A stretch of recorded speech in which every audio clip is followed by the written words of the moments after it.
trazer aqui então o olhar da nossa analista de economia, para a gente compreender então esse passo a passo, quando haveria de começar essa extração na margem equatorial, num total de tantos anos. Nos explique, por favor, Débora. Bom dia para você, Bom dia. Larissa lá em Brasília, para todo mundo aqui na bancada. Gente, é um processo e até longo, se a gente para poder pensar, que leva ali um período de médio a longo prazo principalmente. Por que disso? Como a Larissa muito bem lembrou, na entrevista com o Telcure, a Magda confirmou um prazo de 7 anos para a gente ter o primeiro barril de petróleo. E tem um porquê de tudo isso.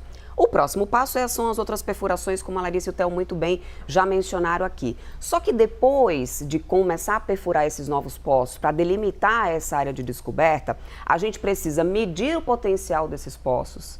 E aí você vai conseguir saber quanto de petróleo vai realmente poder ser extraído. Depois, um terceiro passo é testar esses reservatórios, saber, inclusive, a qualidade, a produtividade desse petróleo, enfim, qual que é a qualidade do que está sendo extraído. Depois disso é que vem o planejamento de produção. Aí vem definir custos, logística, tecnologia para usar nessa exploração, porque afinal de contas é em água ultra profunda, mas quanto a isso a gente pode ficar muito tranquilo que a Petrobras é detentora de uma baita de uma tecnologia, exemplo disso no mundo inteiro.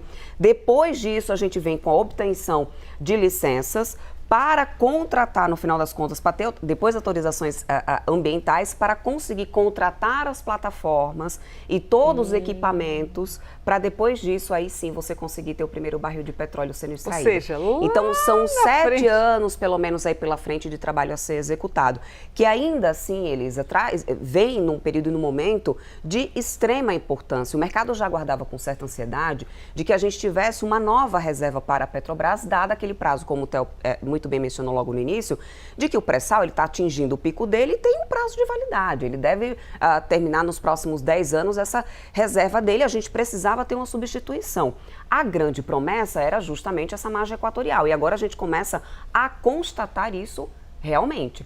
Mas não significa dizer que a gente amanhã já vai ter um primeiro barril de petróleo.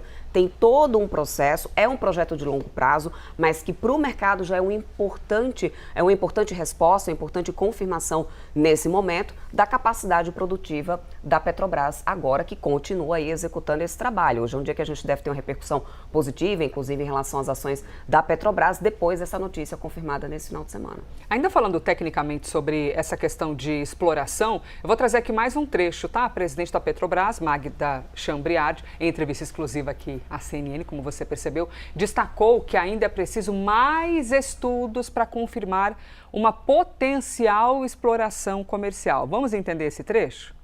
O que nós encontramos, de fato, é petróleo. Já temos a amostra desse petróleo em mãos. Tá? Então, essa é uma notícia importante, uma notícia boa. Nós perfuramos o poço, que nós chamamos de Poço Morfo.